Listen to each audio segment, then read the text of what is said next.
Assalamualaikum warahmatullahi wabarakatuh. Pada video kali ini, pada ruang kolaborasi sesi 2 modul 21, saya akan memaparkan hasil kerja kelompok kami, yaitu tentang memenuhi kebutuhan belajar murid melalui pembelajaran berdiferensiasi.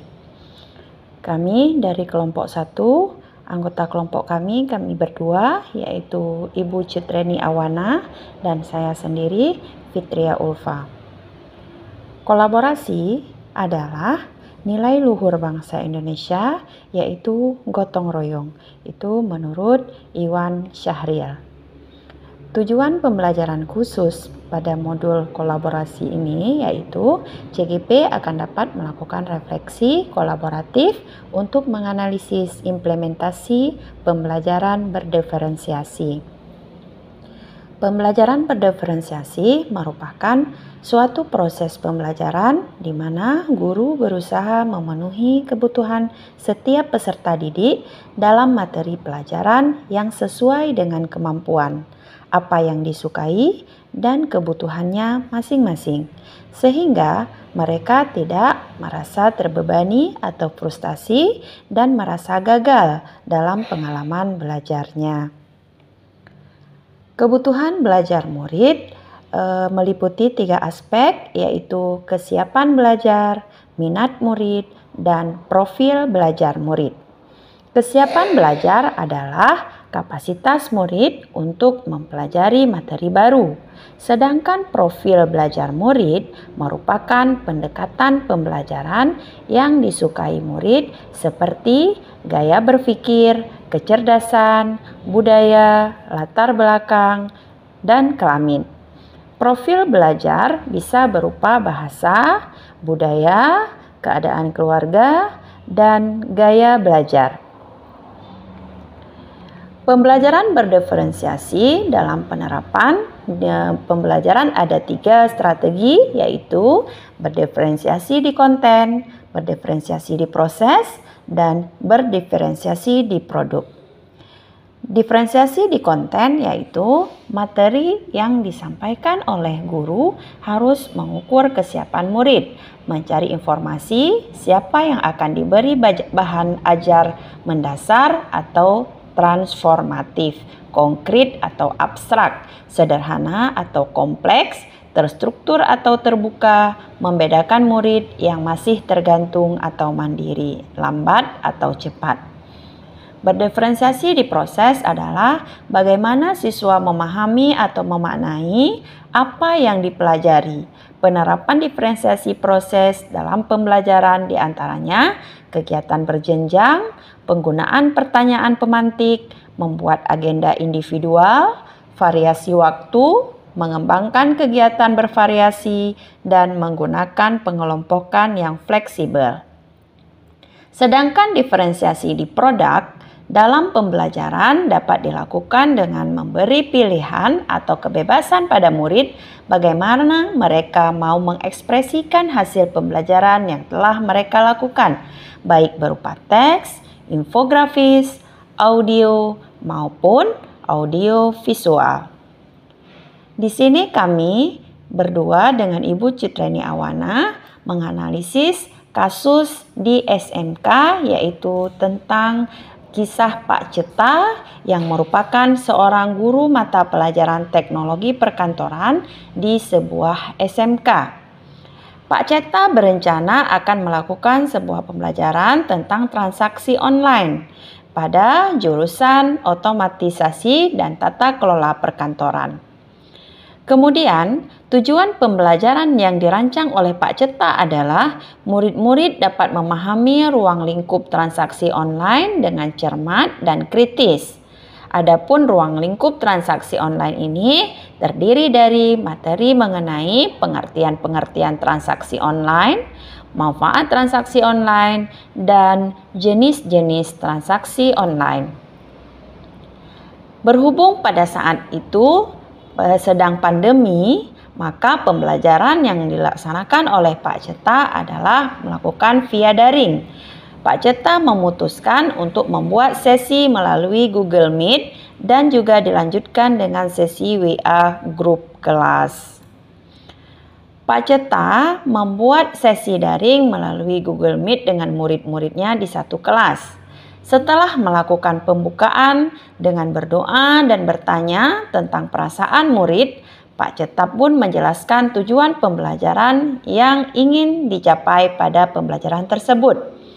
Pada proses pembelajaran tersebut, Pak Ceta menggunakan discovery learning, di mana nantinya murid-murid akan menggali informasi secara mandiri sebanyak-banyaknya. Kemudian nanti Pak Ceta akan memberi penguatan dan menarik benang merah dari informasi yang diperoleh murid-muridnya secara mandiri. Kemudian Pak Ceta menjelaskan tahap pembelajaran yang akan dilakukan oleh murid-muridnya melalui slide presentasi informatif yang mana terdapat bagan timeline, pengerjaan tugas, dan penjelasan serta gambarannya. Pak Ceta menjelaskan bahwa topik yang harus digali oleh murid secara mandiri di rumah adalah tentang ruang lingkup transaksi online yang terdiri dari materi mengenai pengertian-pengertian transaksi online, kemudian manfaat transaksi online, dan jenis-jenis transaksi online. Pada akhir pertemuan daring, Pak Ceta memberikan waktu untuk muridnya untuk mengajukan pertanyaan jika ada hal-hal yang kurang dimengerti. Setelah itu, Pak Ceta mempersilahkan muridnya untuk menghubungi via WA kelas jikalau ada hal-hal yang masih dianggap kurang jelas. Tidak lupa pula, Pak Ceta senantiasa selalu memberikan semangat kepada murid-muridnya. Untuk memudahkan murid-murid, Pak Ceta pun membagikan slide presentasi ke dalam WA kelas. Tak lupa pula, Pak Ceta memantau proses pekerjaan mandiri murid-muridnya melalui pertanyaan singkat di grup WA dan mengingatkan para murid ketika menggali informasi, tidak lupa mencatat sumber informasinya yang didapat. Kemudian, saat proses memantau, Pak Ceta juga melakukan asesmen informal. Kemudian ia menemukan beberapa murid-muridnya ternyata masih ada yang miskonsepsi. Maka Pak Ceta menghubungi murid-muridnya tersebut dan meminta mereka untuk bertemu dengan Pak Ceta melalui via daring dalam kelompok kecil. Di dalam pertemuan tersebut, Pak Ceta memberikan petunjuk ulang atau bantuan pertanyaan-pertanyaan untuk membantu murid-muridnya mendapatkan pemahaman yang lebih baik.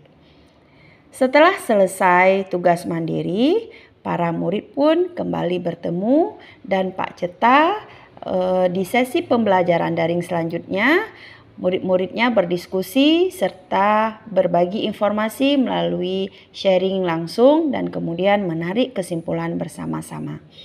Setelah itu, Pak Ceta meminta murid untuk bekerja dalam kelompok, di mana dalam kelompok-kelompok tersebut Pak Ceta memberikan tugas dan mereka boleh mengumpulkannya dalam bentuk yang mereka inginkan. Boleh dalam bentuk poster, PPT, not, minpep, dan lain sebagainya.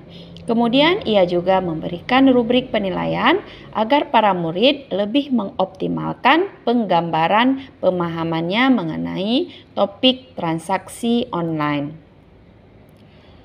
Pertanyaan pertama, apa kebutuhan belajar murid yang berusaha dipenuhi oleh guru tersebut?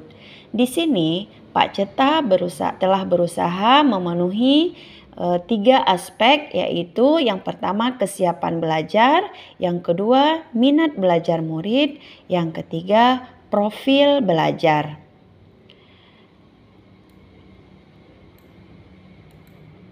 Untuk kesiapan belajar, Pak Ceta melakukan pembukaan dengan berdoa dan bertanya tentang perasaan murid. Pak Ceta memantau proses pekerjaan mandiri murid melalui pertanyaan singkat di grup WA dan mengingatkan para murid ketika menggali informasi, tidak lupa mencatat sumber informasinya. Pada minat belajar, Pak Ceta menginstruksikan murid-murid agar menggali informasi sebanyak-banyaknya secara mandiri. Pada profil belajar, Pak Ceta menjelaskan terdapat bagan timeline pengerjaan tugas, penjelasan dan gambarannya. Serta Pak Ceta juga menjelaskan tahap pembelajaran yang akan dilakukan oleh murid-muridnya melalui slide presentasi yang informatif. Pertanyaan yang kedua, strategi pembelajaran berdiferensiasi apa yang digunakan?